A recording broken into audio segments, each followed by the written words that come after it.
Quelle che sono le virtù sociali sono gli atteggiamenti che fioriscono all'interno della famiglia.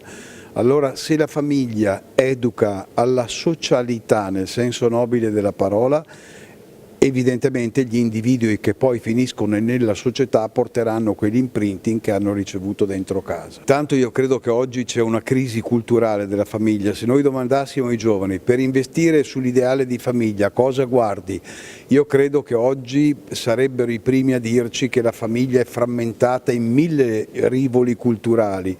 C'è la famiglia monoparentale, c'è la famiglia eterosessuale, c'è la famiglia omosessuale, c'è la famiglia separata, cioè c'è il single che vive di fatto con rapporti per vuole avere un figlio, quindi c'è un pluralismo culturale che disorienta. Sarebbe come uno che va in pizzeria e gli dicono ma tu che pizza vuoi? Oggi la famiglia è diventata una pizzeria dove ognuno mette in piedi la pizza che vuole. Beh, è chiaro che tutto questo disorienta quella che è la scelta e in qualche maniera non orienta gli adolescenti verso questa. Io poi aggiungerei che oggi la nuova cultura che respiriamo è una cultura molto individualista, il principio dello star bene soggettivo, per cui l'idea della responsabilità e della gravosità che comporta l'essere dentro una famiglia, questo diventa spesso un deterrente per cui i giovani fanno fatica ad assumersi responsabilità in questo senso.